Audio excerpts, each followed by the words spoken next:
So finally result के बाद आपको एकेडमी जाना होता है फॉर 2 ईयर प्रोबेशन। ये जो आपका प्रोबेशन होता है वो कुछ टाइम आपका क्लासरूम्स का पार्ट होता है, देन कुछ टाइम आपको फील्ड ट्रेनिंग का आपको एक्सपोजर दिया जाता है। So the first day of your training, first day of your probation is very exciting. जितने भी लोग सेलेक्ट होके आते हैं वो एक पॉजिटिविटी के साथ आते हैं। एंड वैसे तो हम लोग इनफॉर्मली सबसे मिल ही लेते हैं, लेकिन जो फर्स्ट डे ट्रेनिंग के लिए जाने वाला दिन होता है वो अपने आप में ही अलग होता है कि आप हॉस्टल में आपके रूम्स मिल चुके हैं और सुबह ब्रेकफास्ट कर रहे हैं, देन आपको एकेडमी के जो लेक्चर्स हैं उसके लिए जाना होता है। तो जब भी आप ट्रेनिंग के लिए जाते हैं आपको पहले ही पता चल जाता है कि हाँ भाई अभी तक का तो सफ़र टफ़ था, लेकिन जो ट्रेनिंग वाला सफ़र है वो और ज़्यादा टफ़ होने वाला है।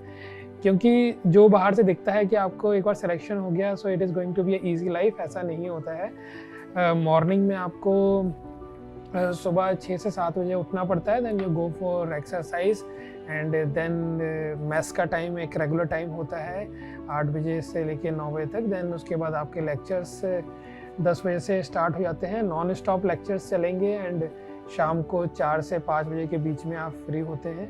बीच में लंच टाइम मिलता है, लेकिन बहुत ज़्यादा हेक्टिक शेड्यूल हो जाता है and some time you also feel boring कि यही सब्जेक्ट्स आप अभी पढ़ के आए हो और वही सब्जेक्ट्स आपको दोबारा बता रहे हैं। लेकिन इनफैक्ट ये सब्जेक्ट थोड़े रिफाइंड वे में पढ़ाए जाते हैं आपको, और उसके प्रैक्टिकल जो एस्पेक्ट्स हैं वो आपको बताए जाते हैं, ताकि आप उसको जब ग्रास रूट लेवल पे जब आप एज ए ऑफिसर जाएं, अपने जो आपको दायित्व मिला है उसके तौर पे जाएं, तो वो जो रोल होता है उसको आप अच्छे से निभा सकें।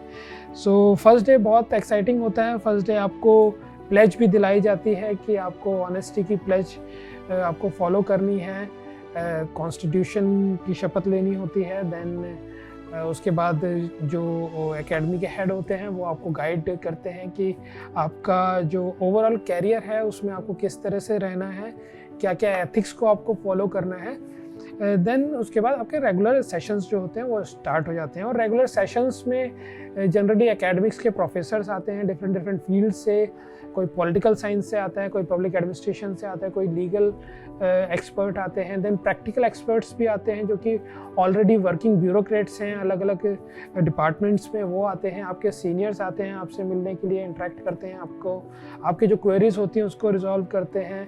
एंड देन साइकोलॉजिकल बूस्टअप के काफ़ी सारे सेशंस होते हैं to keep yourself positive. Then आपको सिखाया जाता है कि आपको ड्रेसअप कैसे करना है, देन आपको खाना कैसे खाना है, सिटिंग आपकी कैसे होनी चाहिए, देन नॉर्मल कम्युनिकेशन स्किल्स के बारे में क्लासेस होती हैं। पूरी आपकी पर्सनैलिटी के ऊपर काम किया जाता है, because if you are going to become a civil servant, तो अगर जब आप पब्लिक के साथ इंटरेक्ट करेंगे तो आपकी पर्सनैलिटी टोटली डिफरेंट होनी चाहिए। It should look pleasant, it should look confident and you should be sympathetic as well, ताकि जो कोई भी आना चाहता है वो आपके ऑफिस में ईजिली आ सके, अपनी प्रॉब्लम्स आपको शेयर कर सके, और आपकी बॉडी लैंग्वेज इस तरह की होनी चाहिए ताकि उसको लगे कि हाँ जो सामने शख्स बैठा है वो मेरी प्रॉब्लम को सॉल्व करने वाला है। तो ये सब चीज़ों के ऊपर काम किया जाता है। तो ये बेसिक आपके जो क्लासरूम सेशंस होते हैं वो इससे रिलेटेड होते हैं। देन जो प्रैक्टिकल जो ट्रेनिंग होती है आपके प्रोबेशन टाइम की, वो काफ़ी ज़्यादा इंटरेस्टिंग होती है। इसमें आपको फील्ड पे जाके काम करने का मौका मिलता है एंड बीइंग अ प्रोबेशनर आप वहाँ पे किसी भी चीज़ के लिए हिचकिचाइए मत। आप कोई भी किसी भी लेवल का अधिकारी है, चाहे वो पियोन ही हो, वो आपको कुछ ना कुछ सीख देगा। तो वही मकसद के साथ हमारी भी ट्रेनिंग स्टार्ट हुई। हमारे को अलग अलग डिपार्टमेंट में भेजा गया। फॉर एग्ज़ाम्पल डीडीए में हम लोग गए तो वहाँ पे हमें बताया गया कि किस तरह से प्रॉपर्टीज़ को डीडीए ऑक्शन करता है, किस तरीके से लोगों को वो प्रॉपर्टी अलॉट होती है डिफरेंट रीजन्स में। देन उनकी कन्वीनियंस डीड जो होती है वो किस तरह से बनाई जाती है, देन उस कन्वीनियंस डीड को हम किस तरह से रजिस्टर करवाते हैं सब रजिस्ट्रार ऑफिस में। सो ये पूरा जो प्रोसेस था जो कि सिविल सर्विसेज में आने से पहले आपको नहीं पता होता, वो पूरा का पूरा प्रोसेस आपको समझ में आता है और पूरे जो आपका जो स्टेट है उसके बारे में आपको पूरी नॉलेज दी जाती है कि कौन सा एरिया, कौन सी बॉडी है वो उसको गवर्न करती है। फॉर एग्जांपल जैसे कि हमें एमसीडीज़ में हमारे को अटैचमेंट दिया गया, तो वहाँ पे हमें एज ए असिस्टेंट कमिश्नर हमें अपॉइंट किया गया। देन वहाँ पे हमें एक चांस मिला कि हर एक डिपार्टमेंट से हमारा इंटरेक्शन हो, चाहे वो इंजीनियरिंग डिपार्टमेंट हो या बिल्डिंग डिपार्टमेंट हो या फिर हॉर्टिकल्चर डिपार्टमेंट हो, देन हेल्थ का डिपार्टमेंट, सबकी अपनी अपनी अहम भूमिकाएं होती हैं, वो हमें जानने को मिलती हैं। फॉर एग्जांपल अगर आप किसी रेस्टोरेंट में जा रहे हैं तो वहाँ पे एमसीडी के क्या क्या रूल्स अप्लाई होते हैं उसके बारे में जानने को मिलता है। देन जो मेडिकल फील्ड, मेडिकल जो टीम होती है एमसीडी की, वो क्या क्या चीज़ें इंस्पेक्ट करती है रेस्टोरेंट्स में, क्या क्या लाइसेंसेस दिए जाते हैं। देन एमसीडी की जो हेल्पलाइन नंबर है 24 आवर्स जो एक्टिवेट रहता है, जिस पे कोई भी सिटीजन कभी कॉल कर सकता है, तो ये चीज़ों के बारे में पता चलता है। देन डिजिटलाइजेशन कि सिटीजन कैसे एमसीडी को अप्रोच कर सकता है, जो उनके बर्थ एंड डेथ सर्टिफिकेट्स हैं या कुछ प्रॉपर्टी का म्यूटेशन है, वो किस तरह से उसको अप्रोच करें, कौन से फॉर्म्स को फिल करें, ये सब चीज़ें आपको टाइम टू टाइम वहाँ पे सिखाई जाती हैं। And as a assistant commissioner, आप जो रेगुलर जो असिस्टेंट कमिश्नर होते हैं उनके साथ आप काम कर रहे होते हैं, तो कोई भी डाउट हो आपको, आप उनसे रेगुलर बेसिस पे आप पूछ सकते हैं।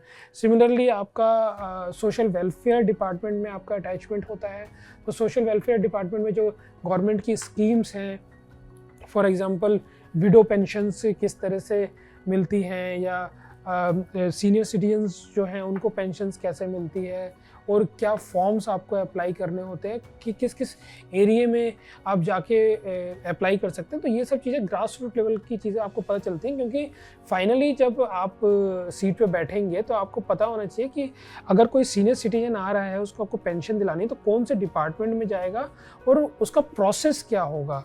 आपको हवा में बात नहीं करनी है, आपको पिन पॉइंट करके चीज़ देनी है कि आपका सोशल वेलफेयर डिपार्टमेंट में होगा, आपको ऑनलाइन वेबसाइट का नाम ये है और इस वेबसाइट पे आप क्लिक करेंगे, ये फॉर्म से आपको फिल करने हैं, इतने दिनों में आपकी पेंशन आने लगेगी। So that is the real work जो आपको पता होना चाहिए, तभी आप नॉर्मल सिटीजन की हेल्प कर पाएंगे। देन आपका अटैचमेंट जेल्स में भी होता है। जेल्स में जो हमें बाहर की दुनिया जो बाहर की आंखों से हम देखते हैं, वो एक जेल एक गंदी जगह दिखता है जहाँ पे सिर्फ क्रिमिनल्स होंगे, लेकिन जब आप एक एज अ ऑफिसर जाते हैं, एज ए ट्रेनी जाते हैं, देन आपको पता चलता है कि जेल में अपनी ही एक दुनिया है, वहाँ के अपने ही जो प्रोसीजर्स हैं, अपनी ही एक इंडस्ट्री है अंदर। वहाँ पे जो कैदी हैं वो कितने वेल मैनेज तौर पे रहते हैं, बिकॉज अल्टीमेटली जो जेल का मकसद होता है वो होता है रिफॉर्म करना। पनिशमेंट के साथ साथ वो रिफॉर्मेशन के ऊपर और ज़्यादा जोर रहता है। तो हमारा तिहाड़ जेल के साथ अटैचमेंट हुआ था। हम लोग अलग अलग जेल में गए थे, कुछ मेल्स के जेल थे, कुछ फीमेल्स के जेल थे। देन जेल में इंडस्ट्रीज़ थी, बेकरी थी, देन वहाँ पे कपड़ा बनाने की फैक्ट्री थी। वहाँ पे जो फाइल्स होती हैं, जैसे कि फाइल्स ऑफिसेज में हम लोग यूज़ करते हैं, तो ये फाइल्स भी वहाँ पे तिहाड़ जेल से जो कैदी हैं वो बना के भेजते हैं। वहाँ पे फर्नीचर्स वगैरह बनते हैं जो तिहाड़ जेल के कैदी बनाते हैं। देन उनकी तिहाड़ हट है, तो वहाँ पे जाके आप प्रोडक्ट्स उसको परचेज कर सकते हैं। तो ये एक बहुत ही डिफरेंट कॉन्सेप्ट होता है कि आप एक क्रिमिनल से कैसे काम करवा रहे हैं और उसको आप किस तरीके से आप उसको रिफॉर्म कर रहे हैं।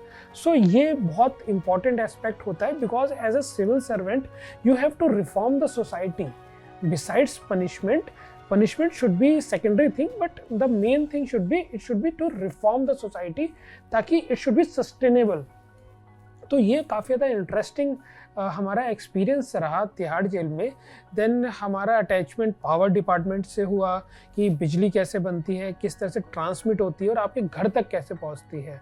तो आपको पूरा प्रोसेस समझ में आ जाता है. आप जो इलेक्ट्रिसिटी जनरेशन प्लांट्स होते हैं वहाँ पे आपको विजिट करवाते हैं और वो टोटली डिफरेंट एक्सपीरियंस होता है, जो कि आपने शायद, अगर आप इलेक्ट्रिसिटी डिपार्टमेंट से रिलेटेड नहीं है तो शायद कभी आपने वो जो बॉयलर्स होते हैं वहाँ पे शायद ही कभी आप गए होंगे.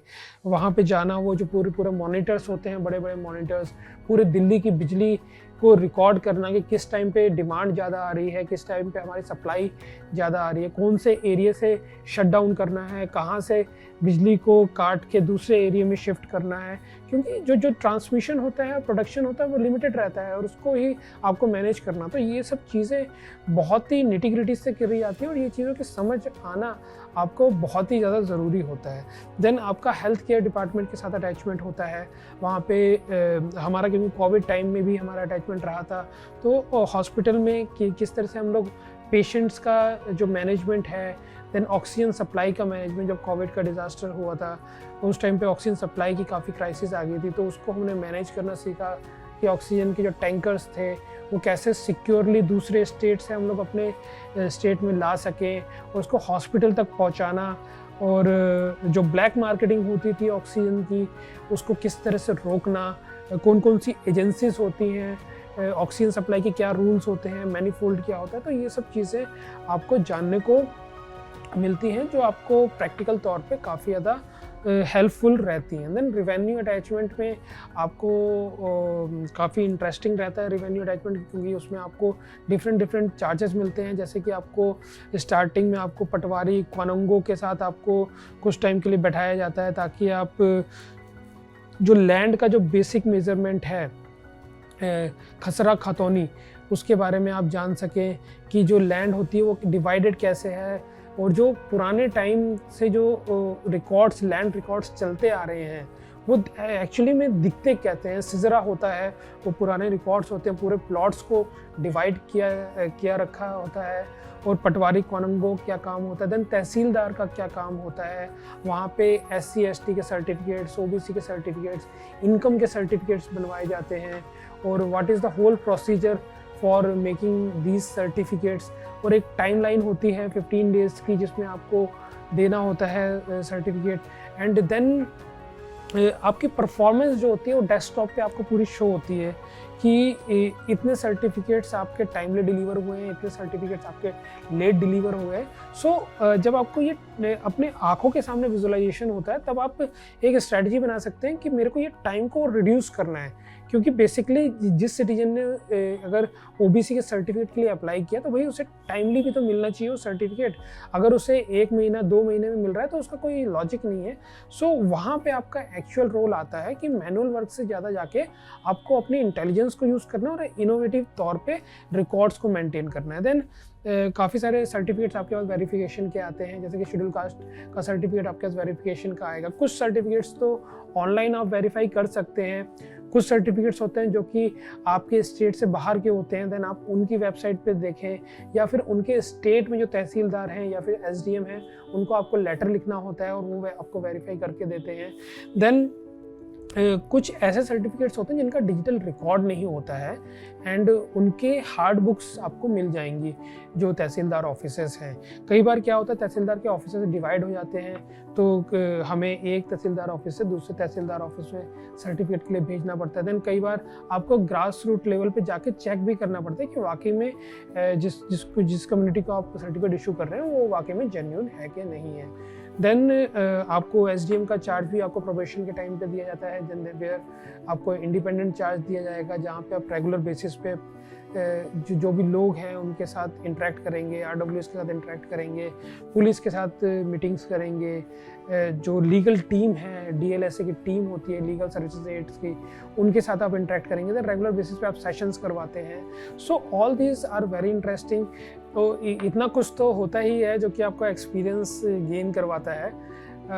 मेन कुछ चीज़ें मैं आपको बताऊंगा, जैसे कि जो हमारी ट्रेनिंग होती है उसमें आपको फिज़िकल के ऊपर काफ़ी ज़ोर दिया जाता है, कि जैसे कि आपको स्विमिंग के लिए सिखाया जाता है। देन आपका पुलिस अटैचमेंट होता है, वहाँ पे आपको गन्स वगैरह चलाने सिखाए जाते हैं।